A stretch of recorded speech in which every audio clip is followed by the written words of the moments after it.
I bought the Sony A7R4 in 2026, but the question is, should you? I always wanted a Sony A7R line camera and something with 60 megapixels, like large megapixels, good to crop in. I've never had a camera with anywhere near 60 megapixels. So I wanted to buy one, try it out and see if I made a mistake. So look, I'm not going to go over the super specs of this camera, but I will go over some main ones quickly. We got the 60 megapixel full frame sensor with the in-body stabilization. We have two SD card slots, a Sony FZ100 battery, and from a video point of view, it can do 4K 30. Can't do 4K 60, can't do 4K 120. Can do HD 120 though, which is okay. In terms of ports on the side of the camera, it has everything you would need. Your mic jack, headphone jack, HDMI, USB-C, your little sync port there. But look, it just has the little tilty screen that can do that. That's it. That's all it can do. No flippy screen. This is a photography first camera. When you're shooting RAW, the RAW files are like 120 meg each one. And there's no lossless compression in the RAW on this. There is either uncompressed or compressed. Even the compressed are 60 meg or so. JPEGs are about 30-ish. I have been using this camera quite a bit recently. Instead of taking my Nikons out, I've been taking this. I've taken it to some car shows and different things. Done a little bit of a photography shoot with a car, some baby photos. I've tried to use this camera as much as possible since I got it a few weeks ago. In terms of ergonomics and handling, you've got all your kind of normal Sony buttons, although they do change around from Sony camera to Sony camera. Record button on the back up here in this annoying little spot. I don't like the menu button up here. One thing about this camera that did kind of annoy me when I first started using it, this exposure wheel, I kept knocking it and then I figured out there was a little lock on it, which is great. So that's amazing. And then when you change like between all the like video modes and all that, it locks. You need to press it down and then like it's nearly like a 3-finger operation to just change it from like manual mode to like aperture or like auto. Not that who's using auto on one of these, but I just find it a bit annoying. I just would prefer a lock like the exposure wheel. Why they didn't do that when they've actually got it over here, I don't know. Now look, in terms of like the ergonomics and all that, it fits pretty well in my hand. It is a little cumbersome, just like a normal Sony squarish boxy thing. It's definitely not my Nikon Z6 III, but look, it's not bad. I could definitely deal with it if I had to. Now I will say my workflow with the Sony A7R4 has been a little slower, taking up a bit more storage, a bit more conscious about the photos I'm storing on the computer because they're so large. And every photo shoot seems to be like so many gig. I think after my car show, I did like 60 gig on this thing. And I was shooting RAW and JPEG because that's what I normally do, RAW and JPEG. So it does both files to the camera. I end up just deleting most of it. After they edit it, I just delete because the files are just huge. Image stabilization's not bad. Now this video was filmed in HD 120, however there was no stabilization in post and it's not slowed down at all. Alright, for the rest of the video I'm switching over to the Sony A7R4. This is 4K 30 that you're watching right now. If you do notice everything looks a little bit bright or something, just know that because I was filming on the f1.7 on the Nikon Z52, with this camera I only have an f4 lens, and so I've had to boost my light from 15% all the way up to 80%. So you may see a little bit of a difference here. That's not necessarily the color science, although you will see a difference in the color science, but the room is significantly brighter. Now, because this camera doesn't have a flippy screen, back from my A6300 days, I still have one of those little mirror things that sit on top of your mount and look down at the screen and you face the screen up to. I've had that for years because I've filmed on cameras like this before. It's a way to get around the non-flippy screen thing. I'm going to talk about autofocus on this camera. So when I first got this camera, I bought it and then I came home and then I was like trying to take photos of my daughter, my baby, she's quite young. And I'm there, like I'm pretty close to her and I'm trying to take photos. And I mean, it's got eye autofocus, but this camera did not know where the hell she was. Like it could not get her eye. It was in and out. I was struggling. As it turns out, this was on the original V1.00 software. So I updated it to the latest version, version 1.20. The autofocus became better. Is it the most amazing autofocus I have ever used? No. There definitely are Sony cameras out there that do better autofocus than this particular one, even on version 1.2. And personally, I think that's because the processor in this particular camera is at its absolute limit. Because of its very high megapixels, this processor really can't do much more than it does, and that's why it only does 4K 30. The only way I can get eye autofocus in 4K, even 30, is by turning off proxy, by turning off remote control, by turning off smartphone camera control.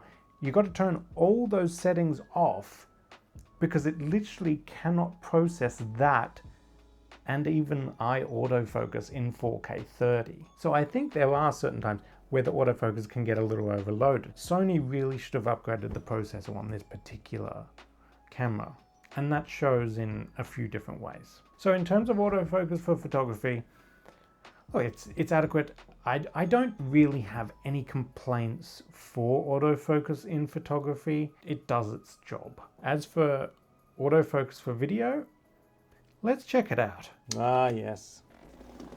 The Charmander. I have a Charmander here. And we're going to do a little test. So right now, we are in eye autofocus.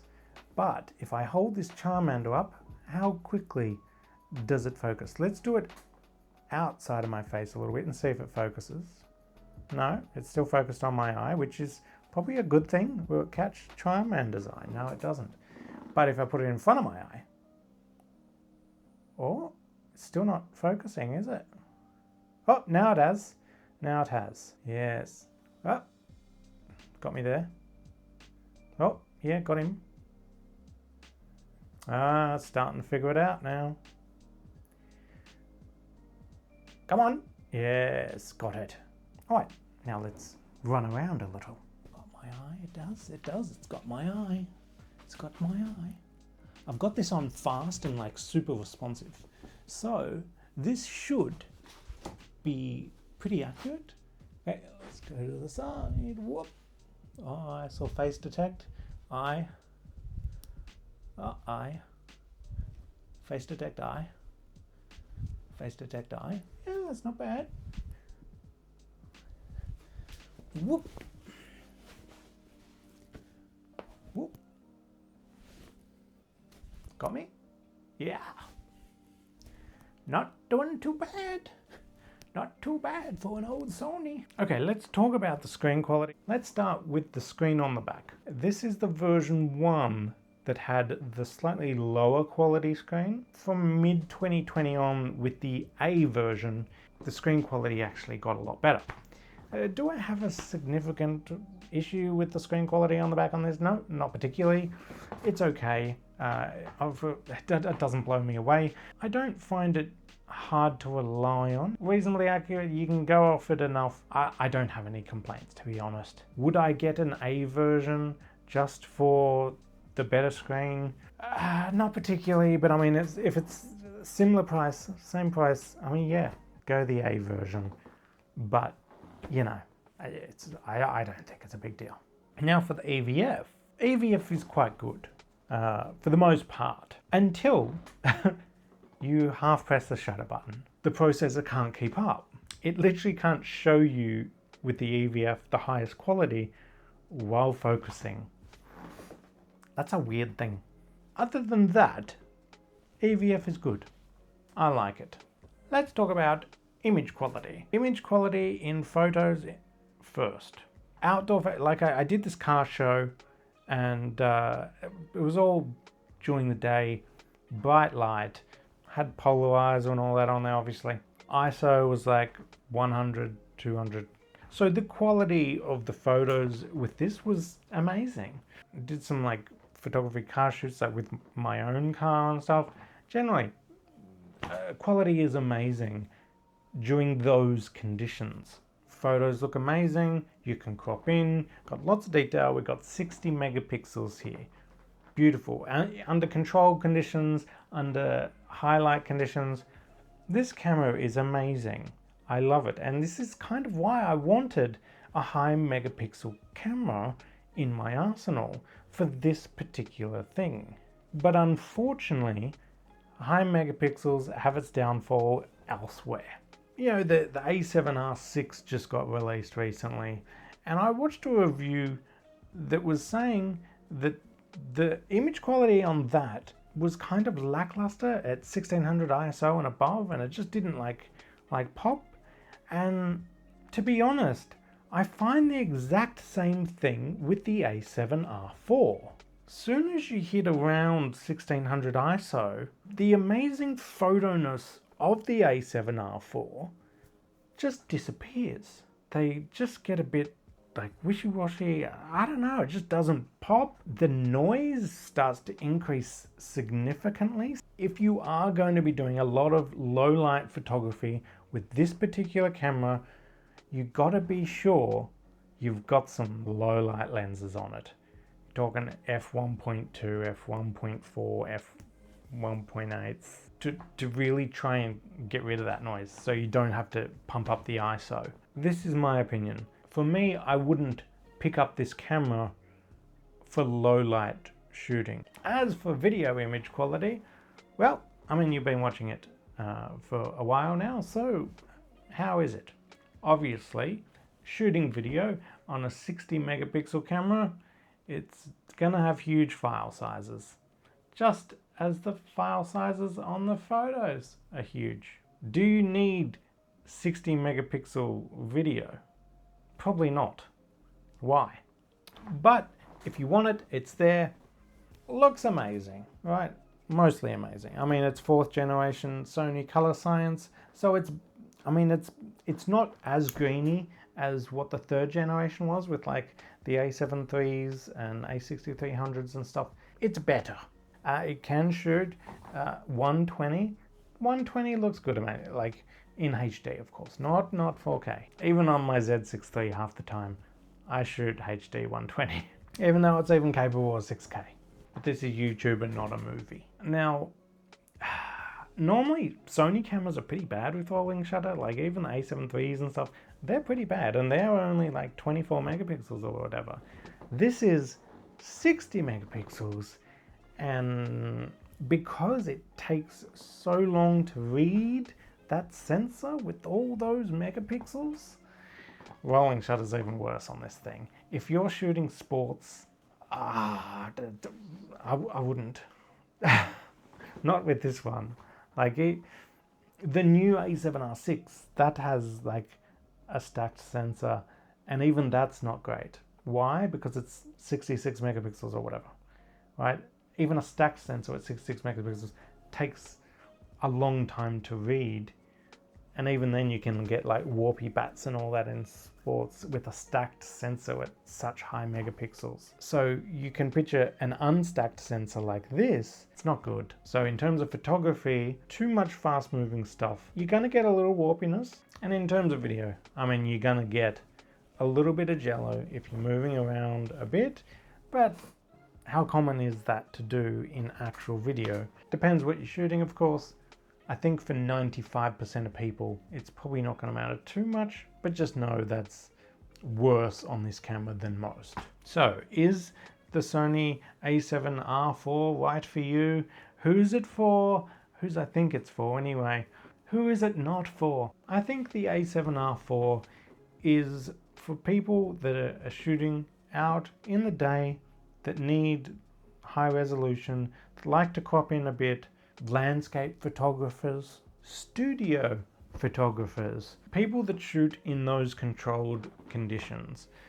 Maybe even portrait photography, provided you're not doing too much in low light. But do you really need to see someone's pores like that?